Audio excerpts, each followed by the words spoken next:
À Lérins, nous avons la chance d'être déjà de plusieurs nationalités. Donc, et avec mon petit accent, je ne pourrais pas vous raconter le contraire, de la diversité, nous en faisons expérience chaque jour, dès le matin tôt, en nous levant pour aller à l'église, pour les vigiles, le premier office de la journée. Et donc, de cette Saint-Benoît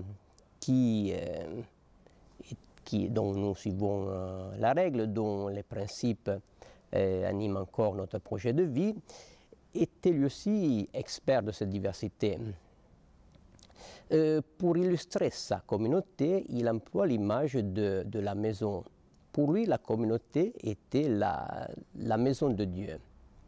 Donc, ça veut dire pour lui, l'initiative de ce projet de vie vient de Dieu. Vient de Dieu, et Benoît donc voulait aménager un lieu, un espace où des hommes et des femmes de différentes cultures puissent ensemble le chercher et le trouver. Et puis, l'époque de Benoît était aussi une époque qui, pour certains côtés, était semblable à la nôtre.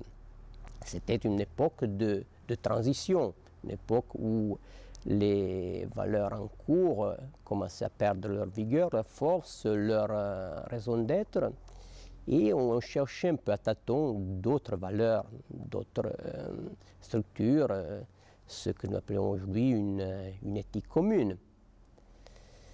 Et c'est ainsi que dans la communauté de Benoît, on va trouver aussi bien des nobles comme des esclaves, des fonctionnaires comme des déshérités, des citoyens romains comme des ostrogoths.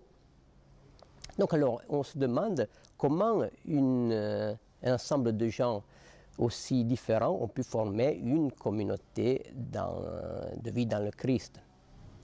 Et pour Saint Benoît, la réponse est simple, c'est l'amour du Christ.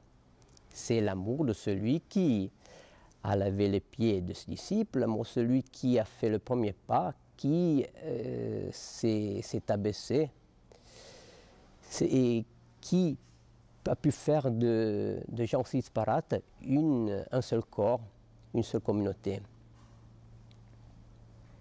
Donc, et l'intuition de Benoît peut nous être utile encore aujourd'hui, où dans nos villes se côtoient des gens de milieux les plus disparates, des gens de cultures différentes, de pays différents, et cela même dans notre communauté.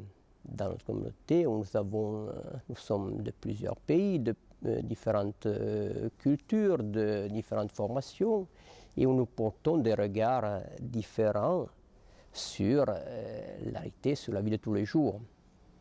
Et là encore, seulement l'amour de Christ peut faire de nous un seul corps, une seule communauté. En lui, nos différences deviennent la richesse commune.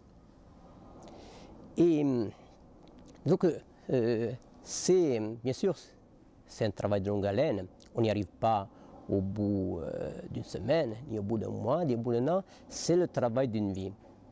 Mais si chaque jour nous nous entraînons à porter sur le frère un regard différent, à regarder comme le Père le regarde, petit à petit, notre regard change et nos diversités ne deviennent plus un obstacle, une complémentarité.